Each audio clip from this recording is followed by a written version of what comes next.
Thank you. Yeah, today I'm talking about tabletop exercises and how to make them more fun and how we can draw from things like Dungeons and Dragons to make it more fun because Dungeons and Dragons is a thing that's meant to be fun. And no, I don't wear around the house. I've been hiding it because I have cats with white fur and it's been sealed away this whole time so I wasn't just Santa Claus. So, who am I? My name is Colby Pryor. Locally here in Brisbane, I help organize Sec Talks Brisbane, which is a thing that you should come out to every month. It's heaps of fun.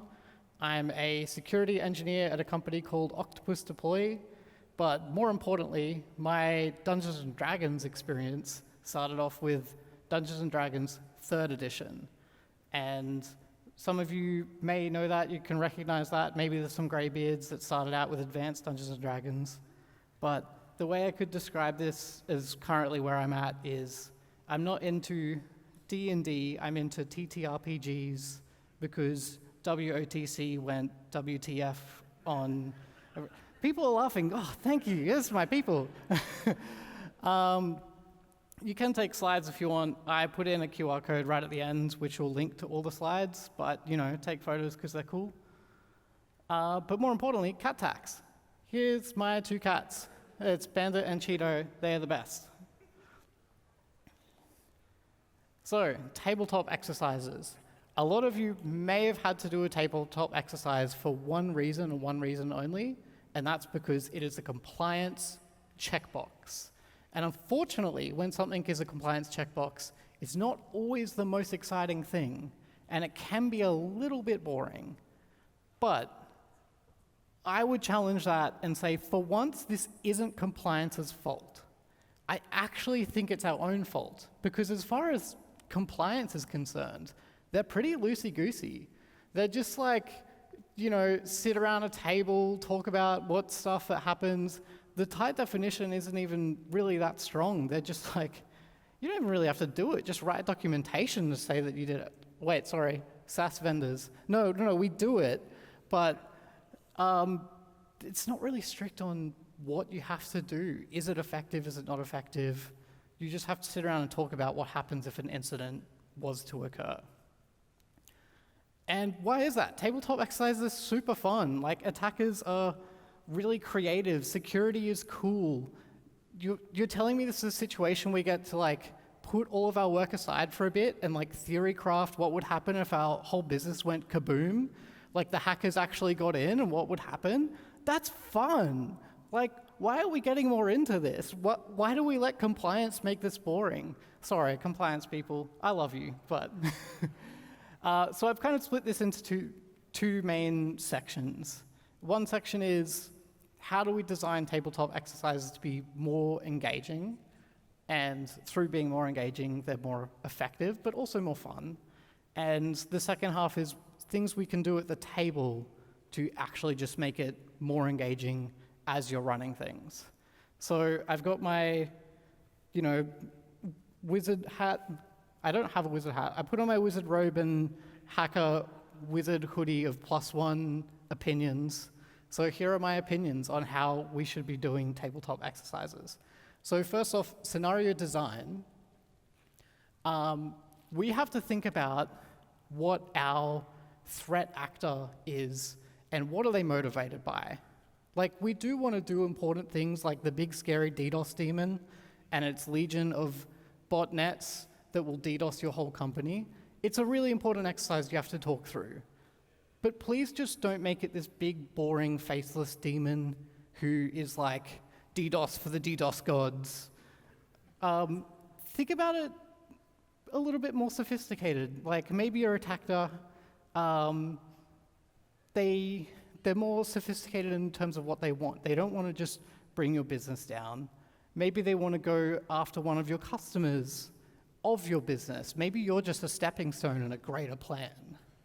And instead of just having a legion of mindless botnets, maybe they have more things at their disposal, different things. They might have insider threats, they've been bribing your internal employees for the past 2 years just to finally unleash this big dastardly plan. And that's just something they have in their back pocket. That's not even their first way in.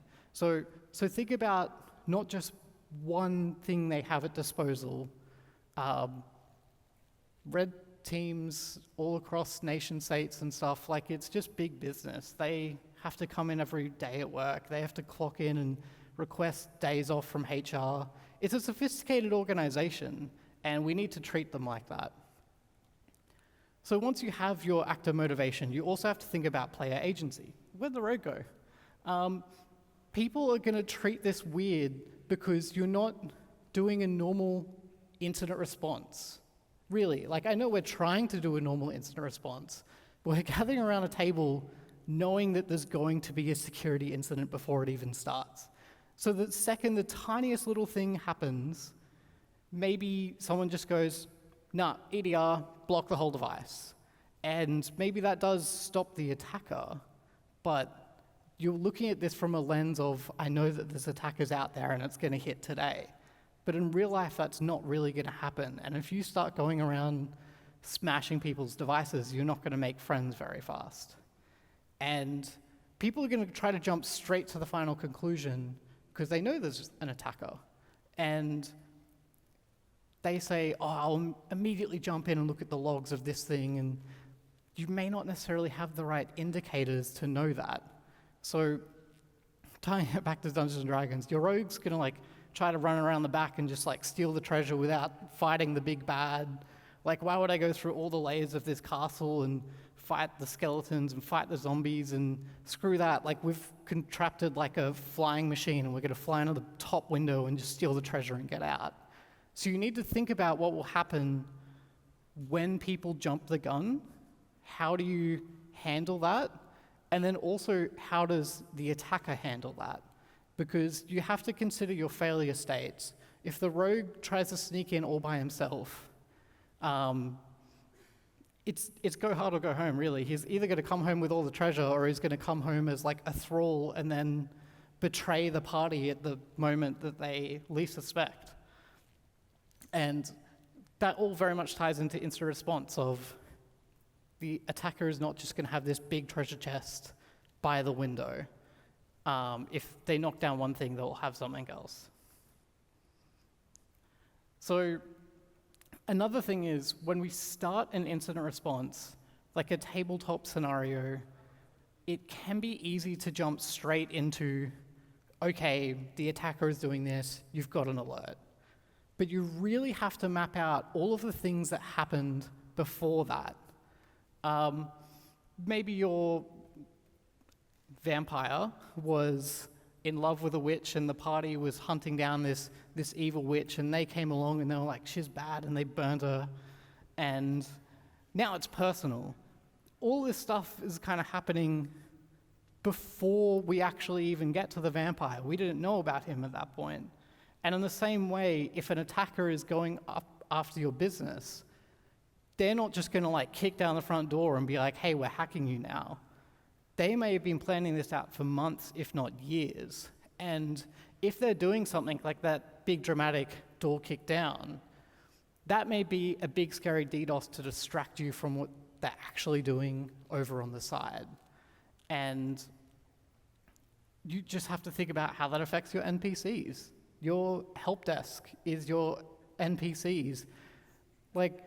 If they're smashing you with a DDoS and you just have a little line item on your tabletop of help desk getting slammed by customer requests, you have to think about how angry your help desk is going to be. They get frustrated. They're not going to come at this with a level head and say, oh yeah, sweet, we can handle more requests, keep them coming. There's going to be emotion there. And finally, when I'm talking about all these different things of mapping out attackers, how they feel, things that have happened beforehand, attacker contingencies, you kind of have to think about how to document this. And a lot of tabletop exercise templates will often come in a PowerPoint presenter notes. In case you can't tell, because, sorry camera guy, but I'm going over here, I'm not using presenter notes. And I really think you shouldn't for tabletop exercises either.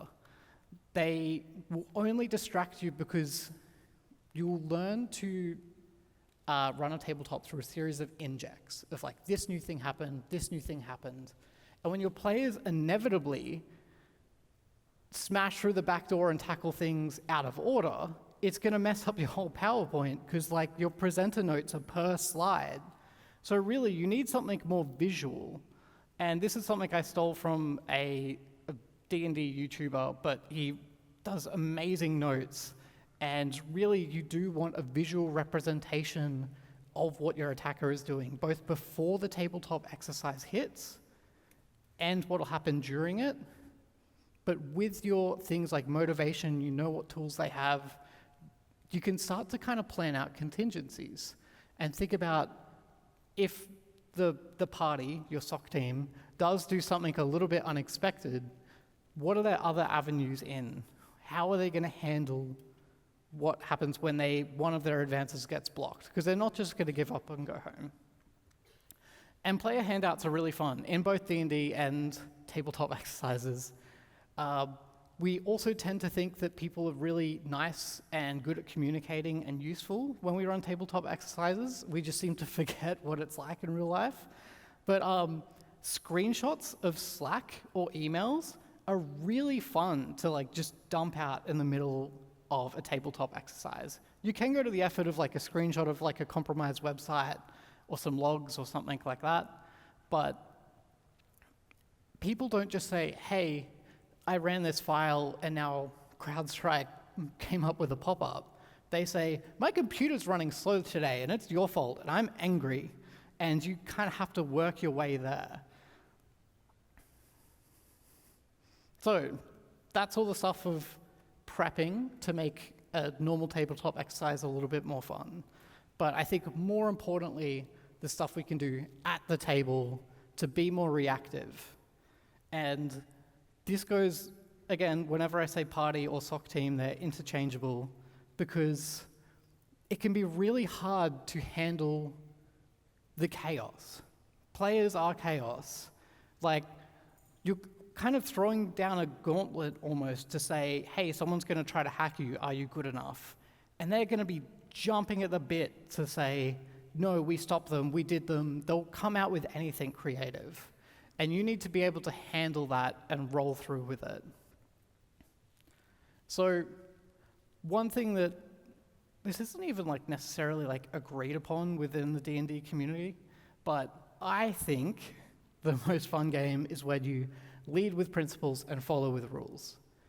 Now, nothing is more fun than when you say, how many feet of rope is in an adventurer's pack? Is it 60 feet or 80 feet? Because I think that drop down was 80 feet. And if it is 60 feet, how much fall damage do I take for the remaining 20 feet? Oh, but then how much of the rope is used for the not taking? Is that like 2 feet? So is that like an extra D6 of fall damage? Let's stop the game and put everything aside and go on Reddit for 20 minutes and find out what someone thinks. It's not fun. You really have to lead with principles, but follow with rules. And there's going to be stuff that you will need to write down, so you need a scribe. You definitely need a scribe. Don't try to make notes yourself. You're running it. That doesn't necessarily apply to D&D, because your players won't take notes. You probably will have to. But measure the effectiveness of controls later. When someone says, hey, I don't think that will actually work, or are you sure that works in the way that you think it does, or I can't find the procedure for that online, I don't know if we have a documented process for that or not. This is your chance to say, cool, action item, I don't care, we're not stopping the tabletop halfway through, and if you have to make a guess of would it stop them, would it not stop them, do you have it documented down, I don't know, you kind of make a judgment call and you move on. But those action items at the end is where people go back and say, if I do block someone in this EDR, does that actually block DNS traffic or those weird questions? That's for after. And people get really scared about getting stuff wrong. People will be really quiet. They won't want to say things if they're going to say something wrong. But the thing is, this is the chance to say stuff wrong in a safe environment where we're in an industry with lacking so many safe environments. Like, you don't want to be your first incident response where you're expected to get everything right when everything's on fire. And I know so many people in our industry that's how they very first get into this industry of, you get like a junior SOC analyst thing somewhere, and then next minute your senior and your lead and your manager are all on like different leave holidays somewhere, and then you just have to deal with it. But this is your chance to actually have fun, get it wrong, but try, because it's an exercise, not a real life scary incident. So this is a little bit interesting, because as a dungeon master running D&D, you really have to make sure that you share the spotlight, because people are quiet, some people are outspoken, some people really think that the fighter should be one trying to pick all the locks, whereas the rogue is sitting back there quietly twiddling their thumbs. But it's your responsibility to try to share with the people at the table, to kind of go around to make sure that everyone gets a voice. And that's something that is a little bit difficult, and you have to learn with more experience. But knowing when to nip something a little bit, like, hey, we don't have to go really down deep dive into technically what will happen if that thing is compromised. Let's just table that for later, and let's get back to this thing as this other person is trying to respond. And people are sometimes asleep. Like, when you're doing a tabletop exercise, if your first inject is a SOC alert, then you have your nominated person on call who has woken up and they are looking at that alert. You might have someone else at the table that jumps in and goes, "Lock it to the idiot!" But they're not there. They're asleep. Like, you can't escalate to someone else unless they're actually awake or part of the incident. So you do have to, shut people up a little bit, but then there will also be quiet people that you have to encourage to talk.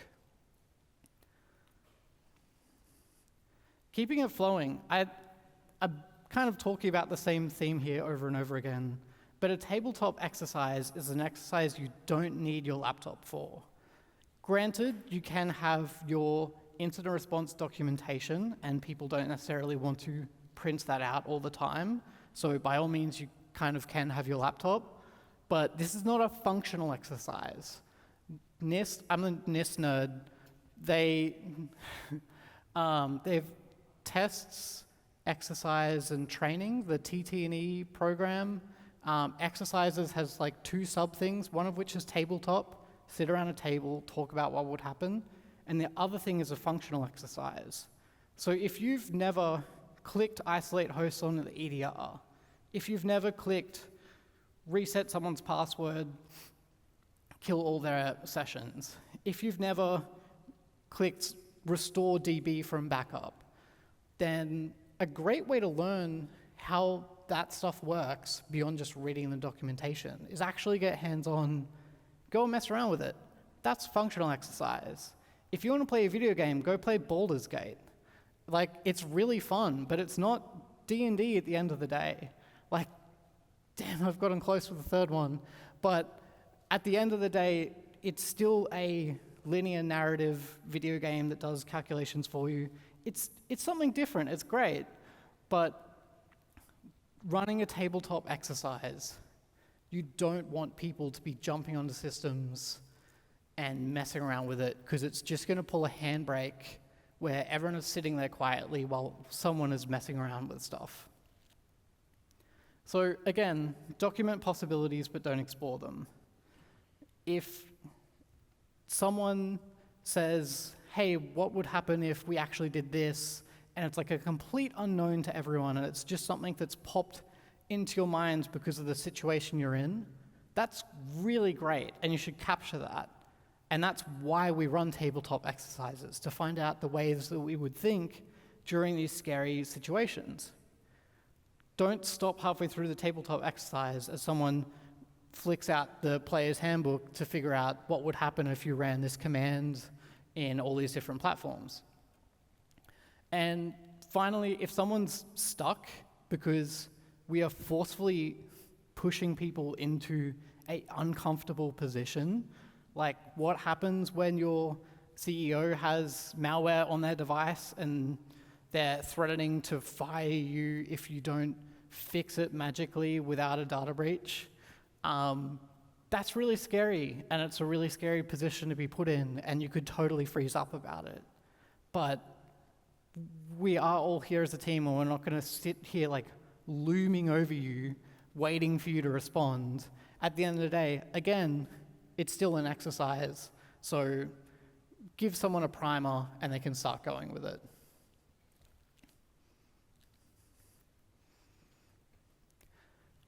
This one's great for D&D. There's this whole thing about talking through first person or third person, and it's a little bit more complicated with third person because there's kind of multiple types. But don't say, I go up and ask the bouncer, can we get in, and I'll roll charisma or something. Like, your players aren't going to walk up and be like, dear Sir Bouncer, I'm a representative of the local marshal. I lost my badge earlier this morning, but I'm wondering if you could just ignore this slight discrepancy. Here's 5 gold, can we please come inside? They may just say, can I roll and just do it? And the only way players will start to do that stuff is if you yourself start to be silly and do the silly voices yourself. And once you set the tone, people keep going for it, and everyone has so much fun for it. So compliance, sorry, I really keep making fun of compliance. I swear I do love people in compliance, and it's really important. But they want their little check boxes. And those stout developers, I don't care that it's vulnerable, I won't patch, we're not going to get hacked. And then finally, your upper management, airy fairy elves. They do not matter with your mortal qualms. Oh wait, sorry, I was meant to delete that one.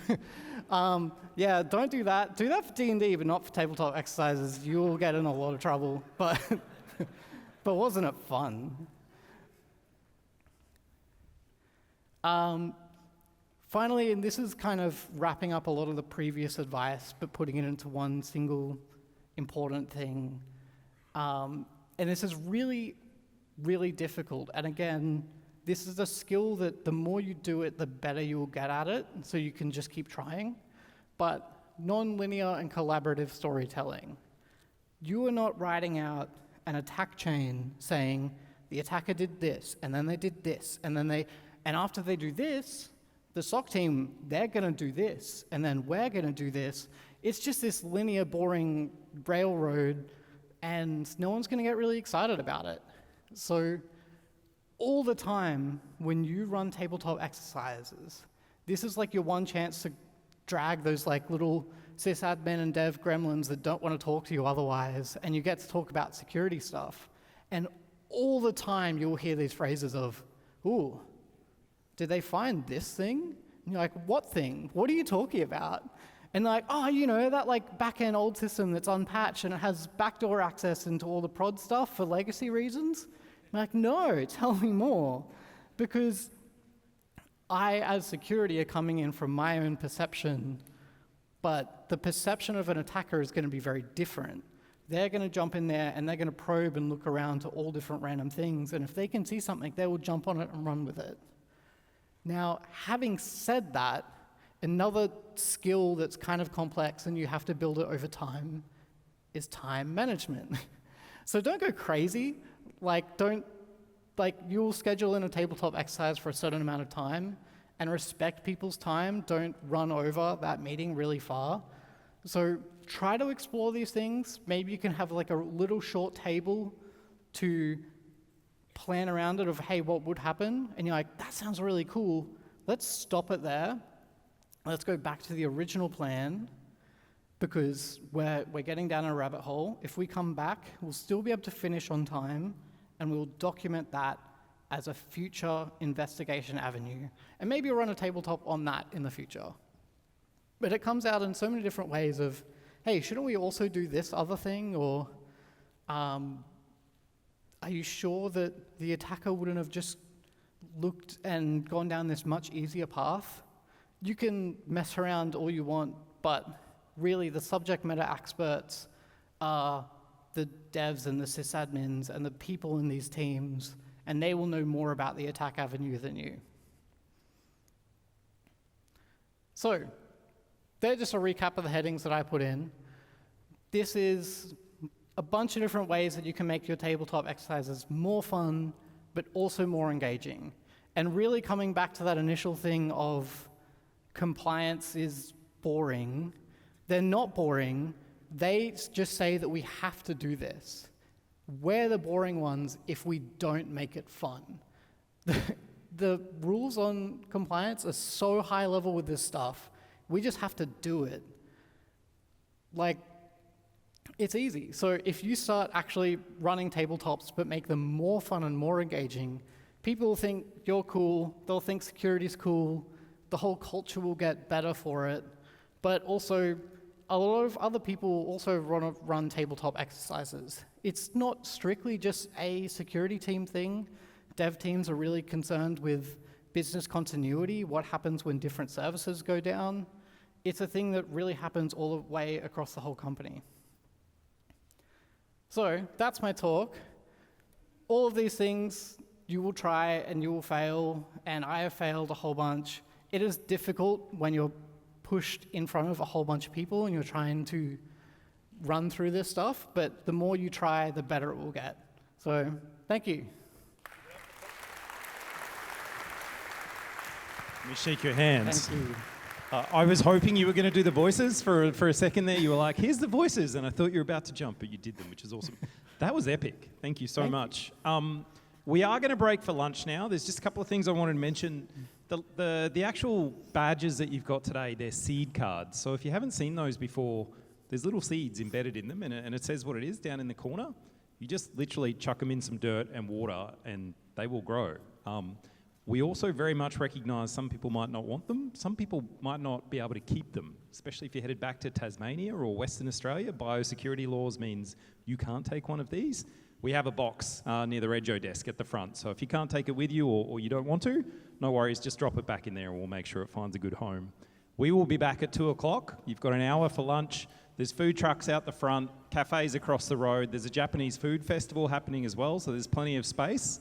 We will see you all back in here at 2 o'clock. Thanks very much.